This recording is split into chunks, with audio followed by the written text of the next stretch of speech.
اس گھر میں اتنے سارے لوگ تھے، اتنے سارے بیانات ہوئے، یہ ہوا وہ ہوا، وہاں دعائیں کی گئی، مغفرت کی صدائیں لگائی گئی. اللہ فرشتوں کو یہ آواز لگا کے کہتا ہے ہم نے تمام کے تمام لوگوں کو معاف کر دیا. کتنی بڑی مجلس ہے یہ. ہمارے سماج اور سوسائٹی کے اندر آج بے دینی عام ہو چکی ہے. ہر کوئی ٹینشن کے اندر گرفتار ہے. پیسے والے سے لے کر فقیر و محتاج کلاس، سب کا سب ٹینشن میں گرفتار ہے. چاہے وہ مرد ہو یا چاہے وہ عورت ہو، لڑکا ہو یا لڑکی ہو، جو بھی ہو سب گرفتار ہے. آپ جانیے یا نہ جانیے، مانیے نہ مانیے، قرآن کریم کی جو آیت آپ کے سامنے پڑھی گئی ہے، آپ کہاں ہیں، کدھر ہیں، کس طرح کی زندگی گزار رہے ہیں.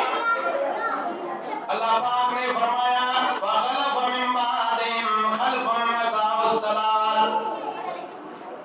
زمانے گزرنے کے بعد دوسرے زمانے میں ایسے لوگ اس روئے زمین پر پیدا ہوں گے. أَضَاعُوا الصَّلَاةَ، وہ لوگ کیا کریں گے، ان کا کام کیا ہوگا، نام تو مسلمان کا ہوگا لیکن کام اس کا یہ نہیں ہوگا، مسلمانی کام نہیں ہوگا، بلکہ اس کا کام یہ ہوگا کہ أَضَاعُوا الصَّلَاةَ، وہ نماز کو کمزور کرنے والے افراد ہوں گے، لوگ ہوں گے.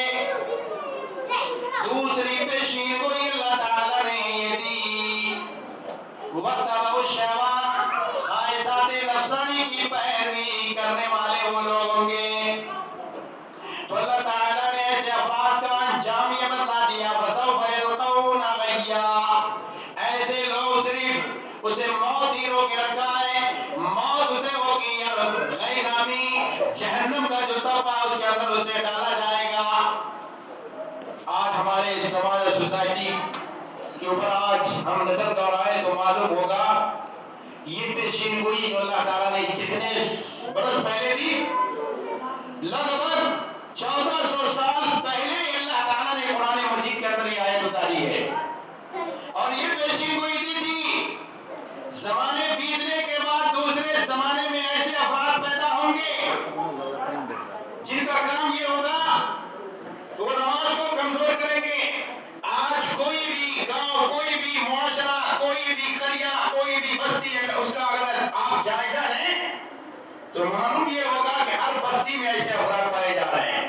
ارے بستی تو بہت بڑی بات ہو گئی، ہر گھر میں یہ لوگ ایسے لوگ پائے جا رہے ہیں. ہر گھر کی میں بات کر رہا ہوں، اللہ ماشاء اللہ کوئی ایسا گھر ہو جس گھر میں پوری کی پوری فیملی، پوری کے پورے افراد نمازی ہو اور وہ اس پیشین گوئی کے مصداق نہ ہو. اگر آپ جائزہ لیں یہ کتنی بڑی پیشین گوئی اللہ تعالیٰ نے اس آیت کے اندر دی ہے کہ زمانے گزرنے کے بعد دوسرے زمانے میں اس روئے زمین پر ایسے افراد پیدا ہوں گے جو نماز کو کمزور کریں گے. نماز کمزور کرنے کا مطلب مفسرین نے بہت ساری باتیں بتلائے. نماز کمزور کرنے کا مطلب یہ ہے کہ 8 کا 360 والی نماز وہ پڑھیں گے، 8 کا ہفتے والی نماز، جمعہ کی نماز وہ پڑھنے والے ہو، وہ نماز پڑھنے والے ہو کہ 300 سال 65 دنوں کے بعد جو عید اور بقرعید کی نماز آتی ہے وہ نماز پڑھنے والے ہو. کاٹ کی نماز وہ ہے کہ کسی کی میت ہو جائے تو اس میں وہ اس نماز میں وہ حاضر ہو. 8 کاٹ 360 یہ نماز ہے. اضاء الصلاۃ کے اندر یہ چیزیں داخل ہے کہ اگر آدمی ظہر کی نماز پڑھ لی ہے، عصر کی نماز وہ نہیں پڑھا، یہ اضاء الصلاۃ نماز کو کمزور کر رہا ہے. ظہر و عصر اور مغرب کی نماز کو پڑھ لیا ہے، عشاء کی نماز انہوں نے نہیں پڑھی تو یہ اضاء الصلاۃ ہے، نماز کو کمزور کر رہا ہے. ظہر عصر مغرب اور عشاء کی نماز پڑھی ہے لیکن وہ فجر کی نماز نہیں پڑھ رہا ہے تو یہ بھی نماز کو کمزور کر رہا ہے. آپ جانیے کہ انسان جوہر کی بھی، عصر کی بھی، مغرب کی بھی، عشاء کی بھی، فجر کی بھی نماز پڑھا ہے لیکن دوسرا جو دن ہو رہا ہے اس میں جوہر کی نماز وہ چھوڑ دیا ہے. یہ بھی اضاء الصلاۃ ہے. کبھی ایک دن پڑھ لی، کبھی 2 دن پڑھ لی، کبھی ایک وقت کی نماز پڑھی، کبھی 2 وقت کی نماز پڑھ لی، پھر نماز چھوڑ دی، پھر پڑھی.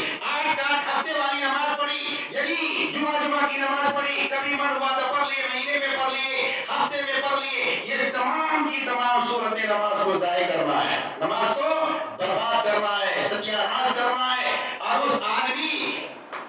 کی جو پیشین گوئی ہے اس کا مصداق ہو رہا ہے. آپ جانیے اتنی بڑی بات اللہ نے کہی ہے اور ہمارا یہ پورا کا پورا مسلم معاشرہ آج دیکھ لیجئے ہر چیز میں آگے ہے لیکن نماز کے معاملے میں پیچھے ہے. آج دولت کی باری آئے, کسی کے اوپر مقدمہ کی باری آئے, ہر چیز میں مسلمان آگے بڑھ رہا ہے, مار پیٹ میں آگے بڑھ رہا ہے, چوری میں, جرائم میں, کرائم میں, جتنی ساری چیزیں آپ اٹھا لیجئے